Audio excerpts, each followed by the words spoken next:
a video on cooking a gammon joint stroke ham. I'm cooking one anyway for something I'm doing, so I might as well make a video on how I cook a gammon joint stroke, turn it into cooked and then ham and all that kind of stuff. Pretty straightforward. This is a cheap one from the supermarket. I don't know why it's particularly cheap compared to other ones, but it's an unsmoked one. I don't particularly like the taste of smoked pork and things. I think probably because they generally overdo it, so I don't like it a smoky kind of flavour. Unless it's something kind of quite high end where someone's taken the time. I just find smoked stuff can be just a bit astringent. So, okay, so it's got something that keeps it all together, like a bit of plastic all the way around, which I'm not happy about. So I think what we'll do is we'll tie it up, which I thought there might be. It didn't look like it'd be tied properly anyway.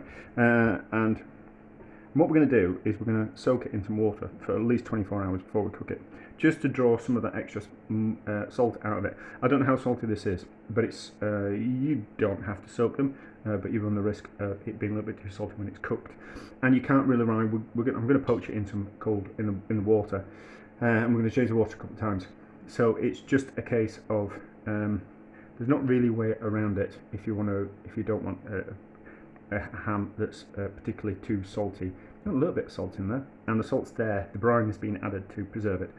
So you can, but you really want to get rid of the excess kind of salt. What you can do is, if you're in a rush, you can take this, put it in a pan of cold water, bring it up to the boil, pour that water off, pour some more cold water in, bring it up to the boil, pour that water off, and then pour some more cold water in, bring it up to the boil, and then cook it from that. And that might just get rid of enough of the salt in there, but I prefer the method of just leaving it over in the fridge in a pan of water for 24 hours, change the water 3 times, and then that tends to do the job. Yes, I'm going to tie this up. So, thinking on my feet as always. What I'll do, we'll just pull a little bit of this plastic back, and then I'll show you a easy knot to do. So I've got some old string, which I've used something else. It's clean. It's just got. Right, so pull the plastic back slightly. If we pull the plastic off entirely, then it might want to fall to bits, and I don't want to do that. So I can't. People try to show me butcher's knots, and I can't do them. If I'm honest, there are fancy ways of doing it. Yeah, that's another. Yeah. So what I do when I'm tying something up like this is I go around once, like that. I should know my knots because I was a Boy Scout. I didn't. It wasn't particularly a good scout group that I went to.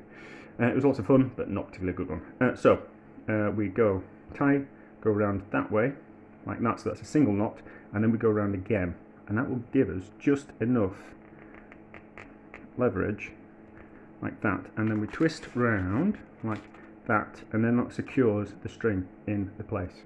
Then, so we don't need to worry about putting a finger on it and being kind of worried about it's like you're needing a second person to kind of help you.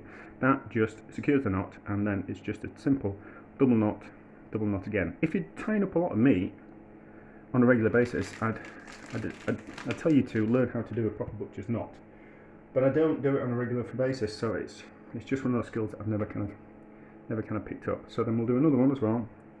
So always think that you should. This string's got knots in.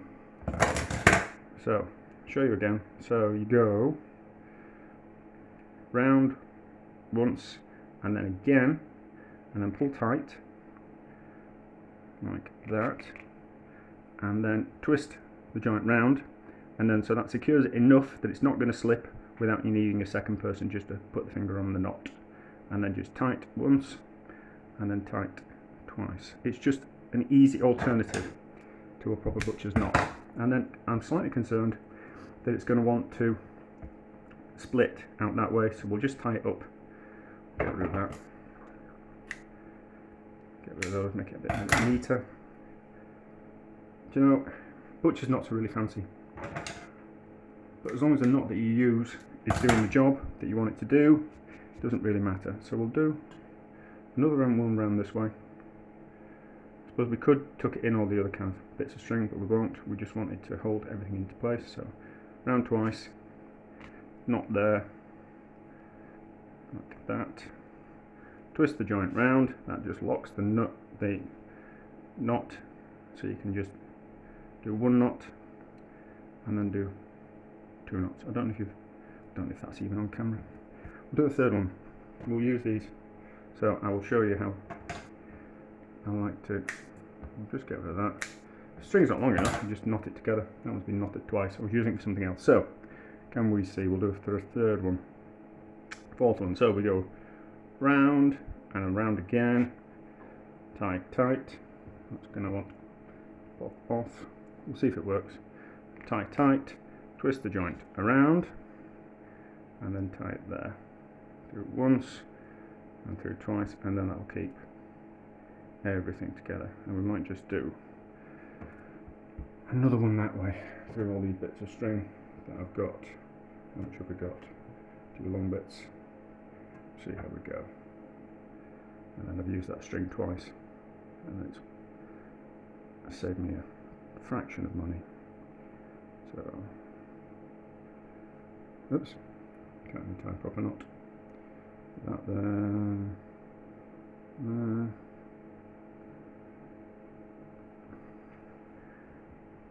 Which way are we going to go? No, that one did that one. We'll do that one. We'll do that one. I don't know where I'm going. We'll do across there.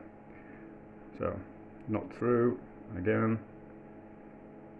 Sometimes you can do it. If you can miscount, you can always do it 3 times. That's fine. So, pull tight, twist round, loop through. It's getting a bit messy, but it doesn't matter because it's only you that's going to see it. So, hopefully, that will keep everything together like that. Let's move things around. Tuck that bit in there, and then we just need to put it in the pan, and then we need to cover it with cold water, which I did have prepared.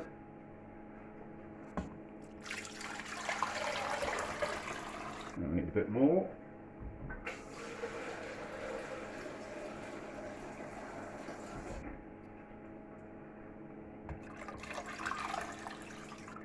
That'll be enough.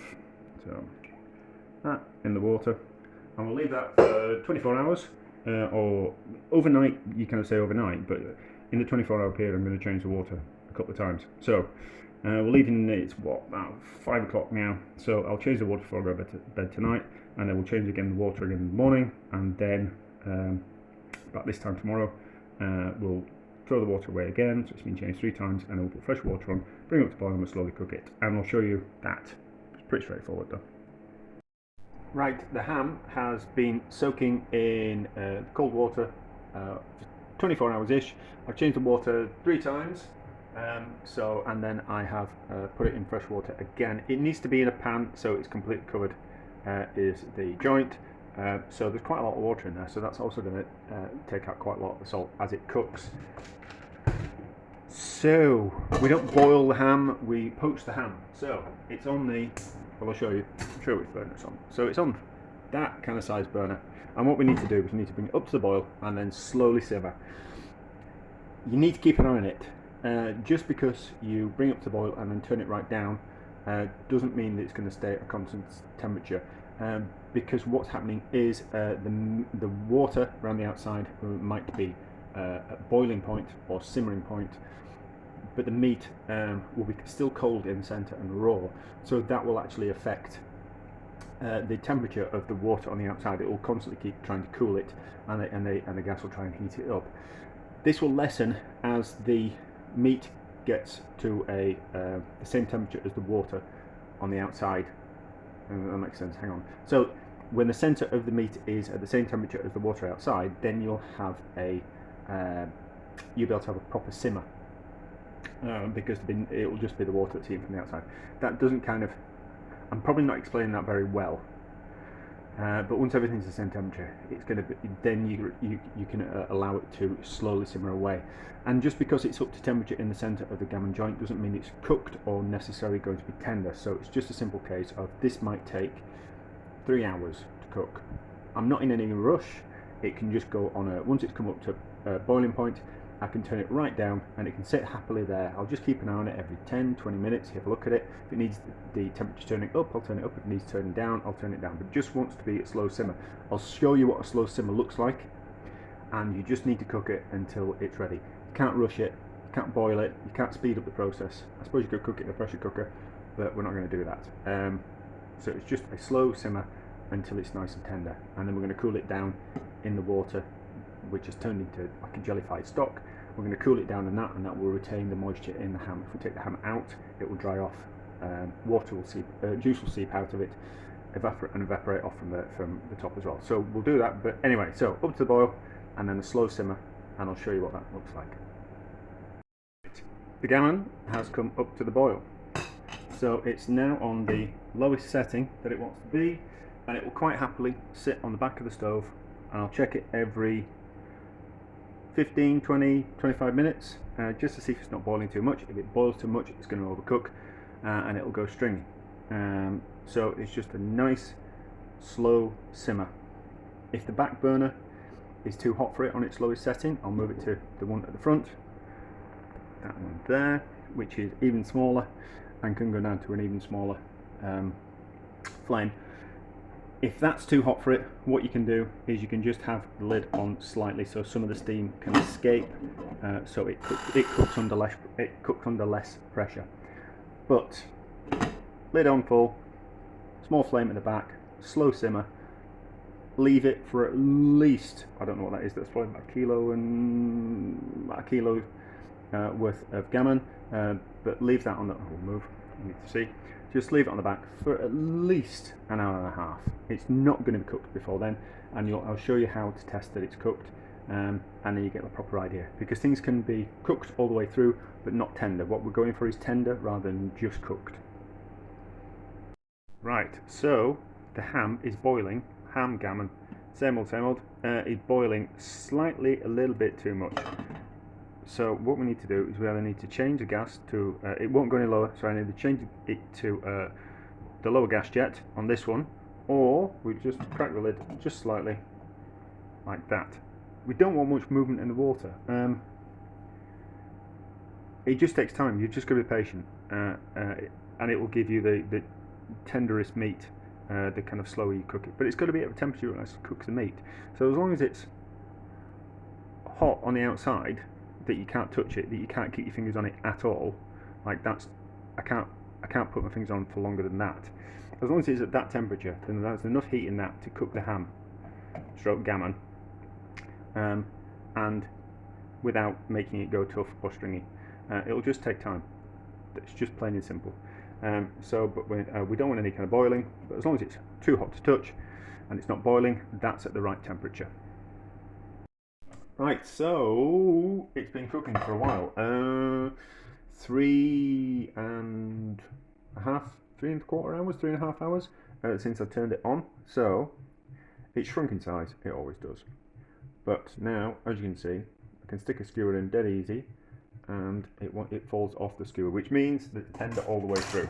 So the gas is now off, and I'm going to let it cool down in that stock to speed up the process of it cooling down, because it's going to continue to cook as that stock cools down until it gets to a certain temperature, and then it'll stop cooking. But to slow that process down, because I know now that it's perfectly cooked, I'm going to put that pan in a bowl of cold water, and then that will cool the process down through, I forgot what the chemical process is, dissipate. Yes, there we go. So the cold water in the bowl of water will dissipate the heat from that, and it will all cool down a lot quicker. So it's just a quick way of cooling that down, and then it can go in the fridge, and then we'll carve it tomorrow when it's cold and it's set up. We'll just move off the stock from it, and we'll carve it, and you'll kind of see how tender it is. The stock that happens cooked in is delicious. Use it to cook your vegetables, use it to make soups. It's absolutely one of the nicest things that you'll get for nothing, really. In fact, if I taste it, we'll be able to see if it's a little bit salty. I don't think it will be, because there's plenty of water in there, and I changed the water a few times. Nope, that's delicious. Delicious stock, nice and hammy. It'll make a beautiful soup. Or if I just cook some vegetables on it, it will make the vegetables taste beautiful. So the ham stroke gammon has been in the fridge overnight and it's been cooled down in the stock, so it's now ready to carve. It's still nice, lovely and pink. You'll see in a minute when I just move it out of there.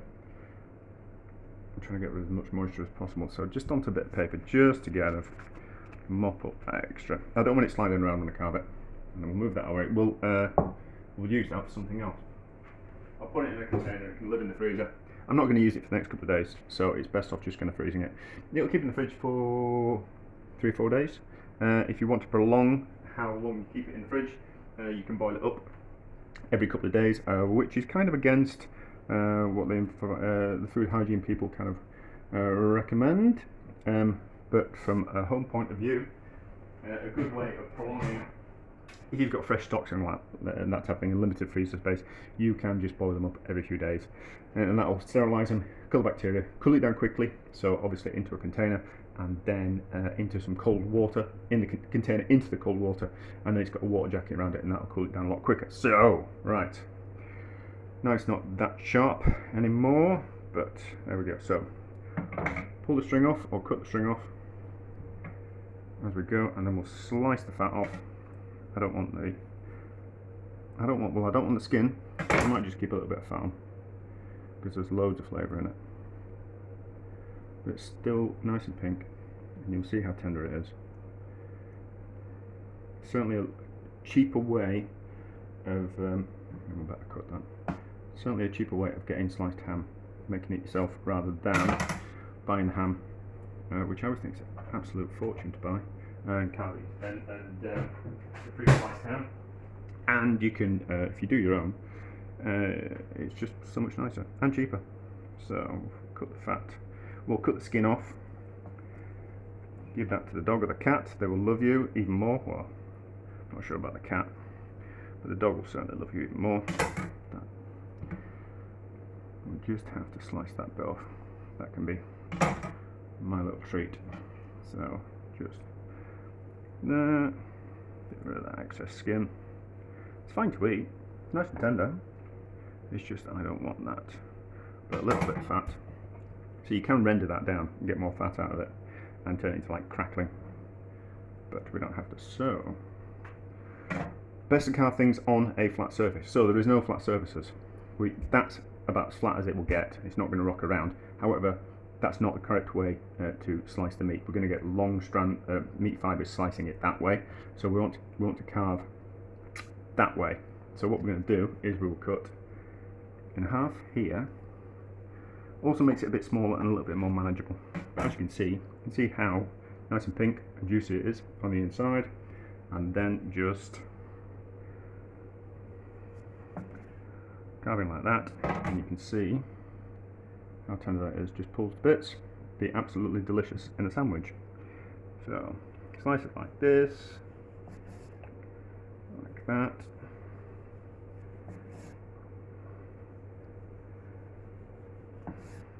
Like that.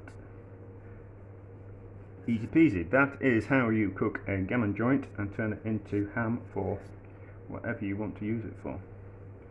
But that's certainly nicer than any ham that you'll be able to buy that's pre-sliced. Maybe not actually. There'll be some amazing hams out there, but certainly for the price, the best ham that you'll be able to have. But easy peasy, nice sharp knife, don't use it for anything else. Ham for ham sandwiches, or whatever you want to do with it. But there you go.